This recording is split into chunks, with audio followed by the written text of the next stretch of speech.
Welcome to No Room for Phonies episode. 161. Is it one? Or was it 162? Yeah, no, 161. Oh, okay.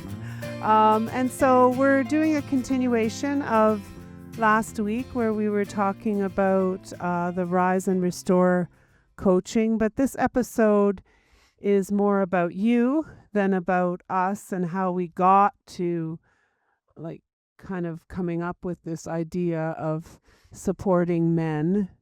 And it's more about what it's going to be for you as a man or as a couple or as partners that are going through, it might be prostate cancer, it might be some kind of erectile dysfunction, it might be prostatitis, it might be chronic pelvic floor pain. It might be just you're under a tremendous amount of stress and it's impacting your sex life or your intimacy, like just all those kinds of things. I mean, your journey started with prostate cancer, but there's lots of other ways. Well, I actually had prostatitis in my 30s and chronic pelvic floor pain in my 40s. Yes. So yeah.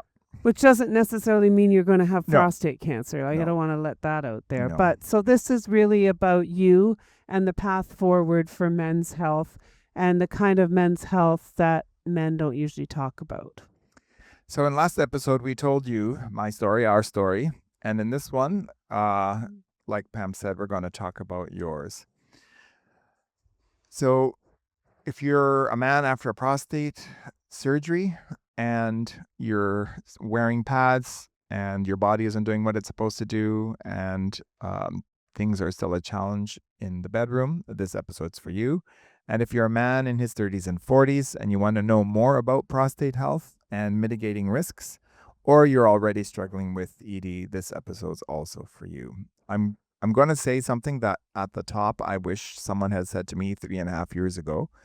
The strategies that you're probably using to recover faster are very likely making your recovery slow. And if it's not recovery, just the change in your lifestyle, the things you're trying to do are just not the right things. It's not because you're doing them wrong. It's because the strategy itself is wrong.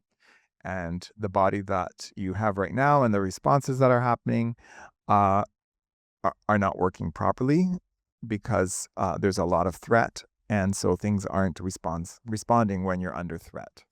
And if you're the partner of a man going through this, then this episode is actually for you too, because I'm going to be speaking directly to you in a section in the middle, and I'm not going to position you as a support function. You are also a person whose life has totally changed, and you also feel the threat of everything. So that's a whole nother thing. Before we go further, I just want to clarify the scope. We are not clinicians, and so this episode is not medical advice that a doctor would give you. If you've not yet completed a urology workup, or if you're not under the care of a pelvic floor physiotherapist, those steps come first before what we're going to talk about today. Or you can start with do them simultaneously. But this conversation really is for men that feel stuck, despite whatever efforts they've done so far. And if your family doctor or urologist have said, give it time or take these pills, and you're still confused because things aren't effective, you've read pamphlets, you've taken supplements, and things still aren't working right and you don't trust your body, that's who this is for. And for partners, it's the same. If you have been quietly carrying your own grief, your own questions about intimacy, your own version of when does this get better, then you're in the right place. Feeling like you don't know what to say and you don't know how to encourage and you don't know if you're doing the right thing. Those are all normal feelings. And with other things that we've gone through and even during this, I had a lot of people say really ridiculous things to me. Yeah. And so my advice, if you are watching someone else go through this, hug them, hold them, say, what can I do for you? Say, how can I support you? but don't make statements about things. It's not helpful. I want to describe a specific thing happening in your body right now. If you're in the recovery stage that we've been talking about, or if things aren't working as they should below the belt. Your nervous system has received a clear message from your body. Something important down there is no longer reliable.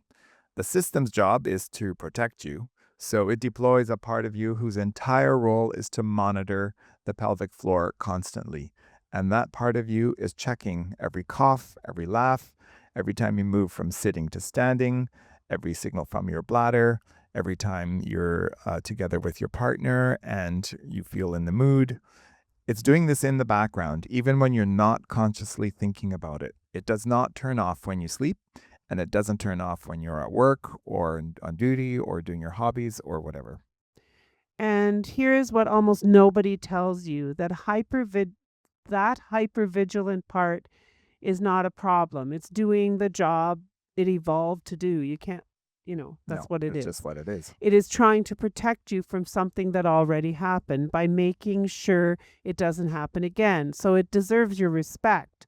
Hypervigilance is part of any recovery. You don't want to rip stitches or cause yourself to get a hernia or overdo it and end up back in the hospital. So that's the part of the body that just is naturally going to protect you. Here's the trap, though. Continence and erectile function both require a body that is not in threat mode. They require parasympathetic activation. They require a relaxed pelvic floor. The part of you that is monitoring constantly in order to protect you, and because of, if you've had surgery, there's nerve disruption, and because of stress, you're bracing more. The part of you that is monitoring constantly in order to protect you is keeping your pelvic floor in a low-grade brace or clench at all times. And that brace is exactly the opposite of what your recovery needs. So the more vigilant you become about leaking or about things not working, the more your pelvic floor braces, and the more poorly it coordinates. The more leaks you experience, the fewer erections you have successfully, and the more vigilant you become. And then your mind gets involved and your emotions add another layer. And that loop is the hidden problem. And it's doing its job, but it's keeping you stuck. That is why, That's okay. that's why that's why this statement, do more Kegels, can backfire. And I remember watching you try to do that, because if your pelvic floor is already over bracing from vigilance, more squeezing is not strengthening. It's adding to that brace. And the work is not more effort. The work is showing the hypervigilant part that it can stand down for short periods because the rest of the system can hold steady. And that work is really slow. It's not breath work alone, and it's not a 6-week protocol. It is a real internal conversation with the part of you that has been on duty, and a steady set of practices that signal that it's safe for your system over a long enough period of time, and that part believes you. It's not depending on just yourself, but finding a coach or a mentor that can help you through it. And the second hidden problem is harder to name and harder to address, and it's the one that almost no recovery program touches. After a prostatectomy or after a lot of stress in your life, you don't just lose continence and erectile reliability. You lose your sense of yourself as a man who can be counted on by his own body. And I can tell you that is a different kind of loss. And it shows up in places that have nothing to do with what's going on in the pelvic floor below the belt. It's how you make decisions, how confident you feel at work, in your friendships, in your relationships. Even driving, making snap decisions. It affects how you carry yourself when you walk into a room. The shorthand is this: when you can't trust your body to do the basic things on demand, you stop trusting yourself in general.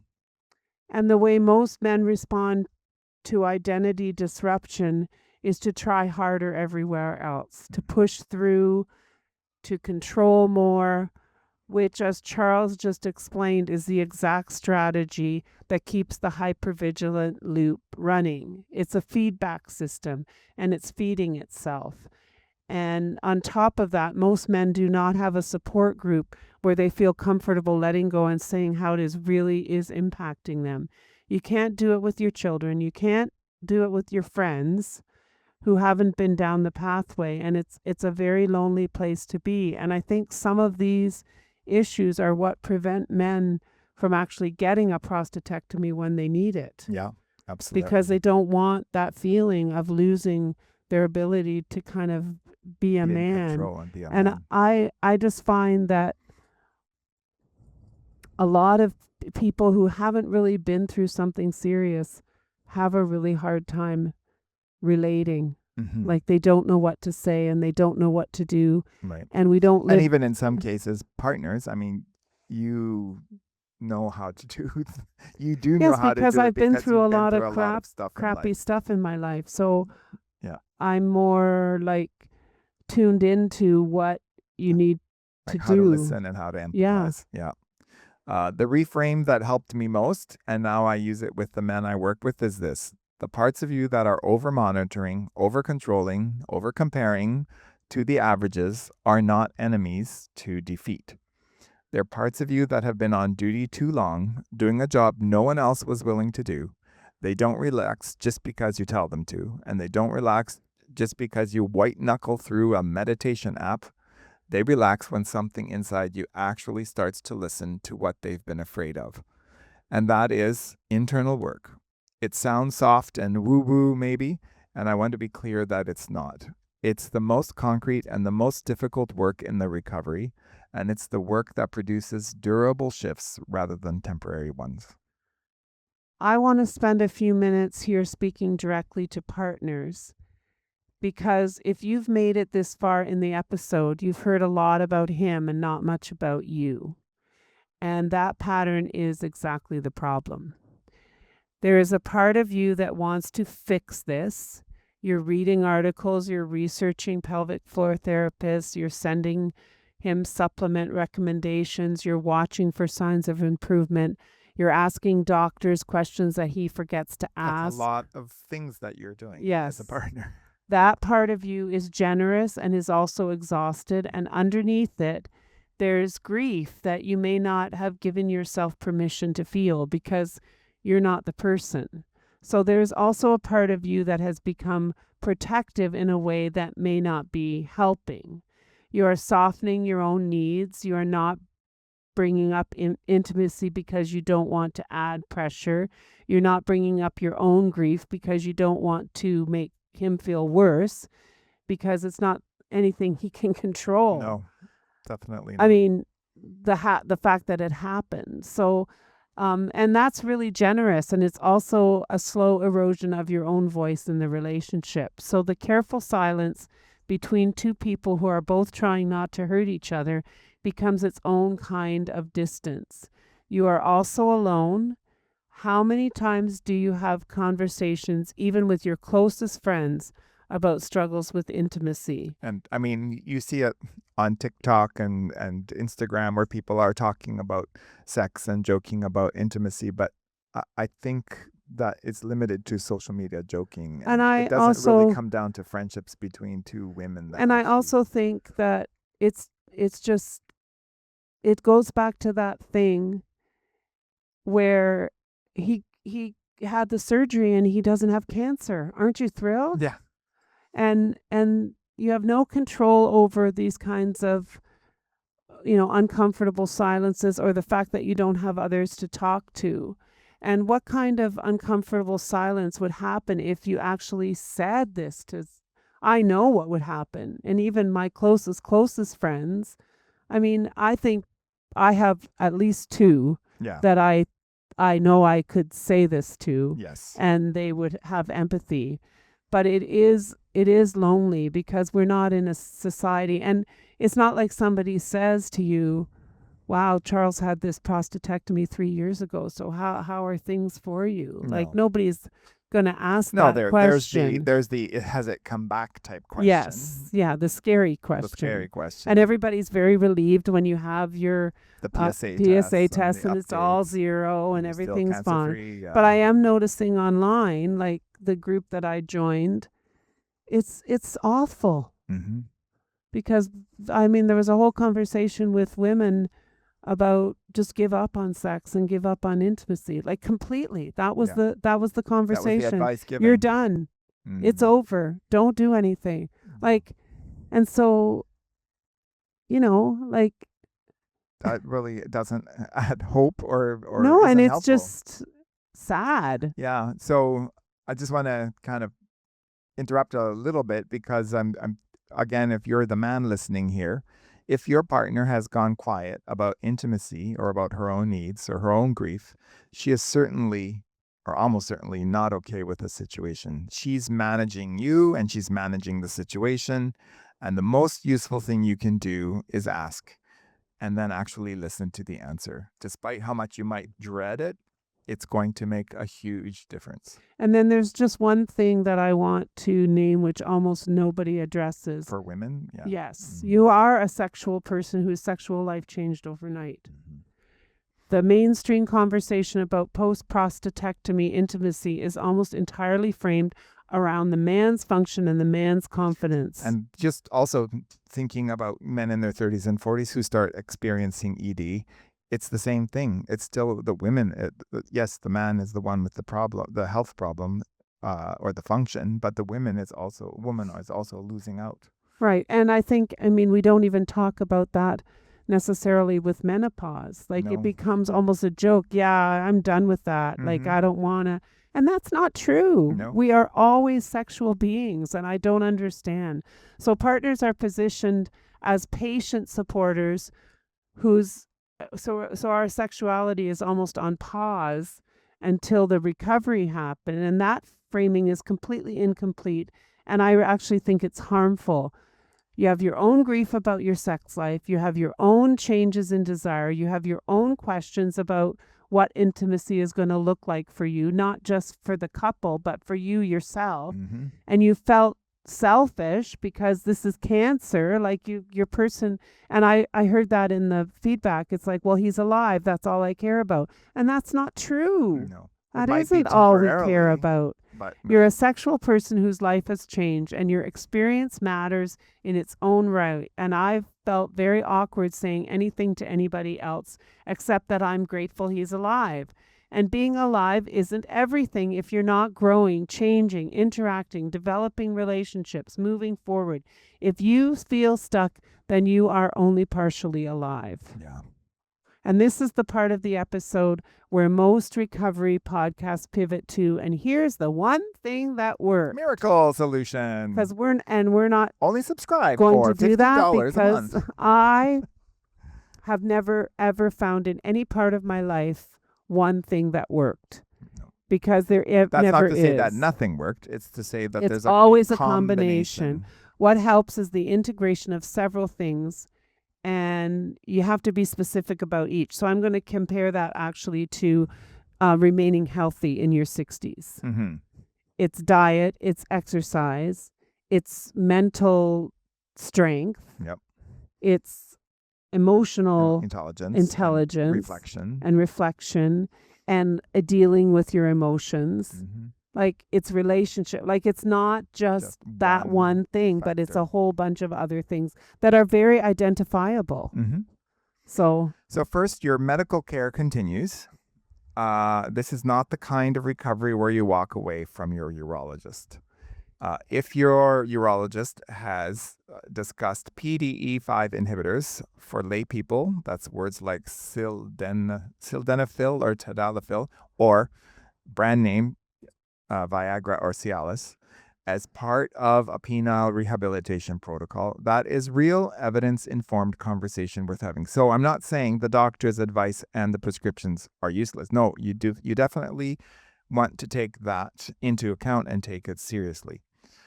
There is reasonable evidence that scheduled low-dose use in the months after the nerve-sparing surgery might help preserve cavernosal tissue because the medication is still bringing blood into the area despite the nerves and the muscles not working properly. The long-term data is mixed. Some men have a lot of success and some men don't. Every man, as I've discovered, is going to have a different experience. But you don't want to just sign, like, what am I'm trying to say? Sign off or say, no, this isn't going to work. But the framing of pills versus real recovery is a false choice as well. So medication is part of the bridge, but it's not enemy of the bridge. And then as you're crossing the bridge, the second part then is good pelvic floor physiotherapy. And by good, we mean someone who will interview, who will talk to you about what you're telling yourself, or not just hand you an exercise sheet, or not just say, pump it, pump it, pump it. Quality of attention matters in this work. If your current physiotherapist is not asking you questions about your experience, it may be worth finding one who does. If your therapist is putting you under a whole bunch of pressure again, then you have to rethink that, because we experienced that and I felt that it was mean. Mm-hmm. Because you need self-care and you need to be kind to yourself, and you need people around you who are like pressure and support, not just pressure. Yeah. So, and if you live in a state or a province or a country where pelvic floor physiotherapy isn't a thing, or they're very hard to come by, or the only ones are women, because that is pretty common, at least for us in Ontario. There's very few male pelvic floor physiotherapists. You can definitely ask me questions about my experience, and I can help you with some resources. Third, the work on the nervous system. And I have to be careful here too. For some men, particularly in the beginning, focusing inward on the body can actually increase anxiety before it decreases it. And if that's you, that doesn't mean that it's the wrong thing to do. It just means that the dose is wrong. So too much introspection and too much inside focus could keep that loop firing a little much. So that's why working with a coach would help, because you can start short, stop sooner than you think, and build slowly. And there's practices like extended, exhaled breathing, postural softening, and short repeated regulation protocols that can be useful. But they are useful as a stack with the rest of the work, not as a standalone fix. Next, and this is one that almost nobody offers, is working with the parts of yourself that have been on duty. The hypervigilant monitor, the comparison part that measures you against statistical averages, the shame part that says you should be further along, the withdrawing part that protects you from disappointing. These parts respond to being listened to, not to being lectured at. That work takes longer than breath work, and it is harder to put on a worksheet. And in my experience, it's where the durable shifts actually live. And fifth is the relationship. The couples in this situation tend to drift into parallel protection, both partners trying not to create pressure, both partners holding back, both partners going quiet in the area that matters most. The work is small, predictable rituals that bring connection back into the room without making it a test. A weekly check-in with some structure, a short ritual of physical closeness that is explicitly not around arousal, a communication script for the conversation that's really hard to start. And finally, the integration of all of these. The mistake I made early on was treating these as a menu. I'd pick one, see if it worked, move to the next. And of course, it didn't work. They're not a menu. They are like a stack or a water fountain of more than one layer. Or slowly making your way all the way across the bridge. Yeah. With lots of supports. If a cable bridge, it's all the different cables that are holding the bridge up. Medical care creates the conditions. Physiotherapy improves coordination. Nervous system practices reduce the bracing. Inner work shifts the identity, and relationship work rebuilds the field around all of it. Pull any of these out, and the stack gets unstable. So, what brings me to coaching and starting this business, and about what we do and how we do it? So, Rise and Restore Coaching is a structured coaching program for men, either after prostatectomy or for any man struggling with erectile dysfunction for any reason, and for couples doing the work together. And also for those after prostatectomy dealing with incontinence. Or just enlarged prostate Or enlarged, sometime. benign prostatic hyperplasia, BPH. Yeah. And also, if you're young enough, there's things that you can do to really avoid some of the nasty benign prostate ailments that can happen. It's not medical. It's not medical care. It's not physiotherapy. It's not psychotherapy. It doesn't replace any of those. So you continue working with any of those three professionals if you already are. We just continue to work alongside them. What it actually delivers is guided implementation. Most men in this situation are not short on information. You can find information anywhere, in books, YouTube, from AI, chatbots if you want. But what you might be short of is a structured way to actually do the work consistently, with someone holding the cadence and helping you adjust the dose when something isn't working, and someone to just notice the parts of you that are running the show without your knowledge. The program runs across structured sections over a period of weeks, with between session work, regular check-ins, and a clear progression. It's not open-ended, and there is no monthly retainer that runs forever. There is a beginning, a middle, and an end with specific outcomes you're working towards. There's also a couples track for partners who want to do this work together, and there is, in development, support for partners on their own, which, for the reasons we named earlier, almost nobody else is building. And for those of you that are in a gay marriage or have in a gay couple situation with a partner, there's also support for the partner who does not have prostate cancer, but whose life is also reeling. So a few things we don't do. We don't promise to fix incontinence, and we definitely can't promise to restore erectile function. Neither should the Viagra ads, but they do.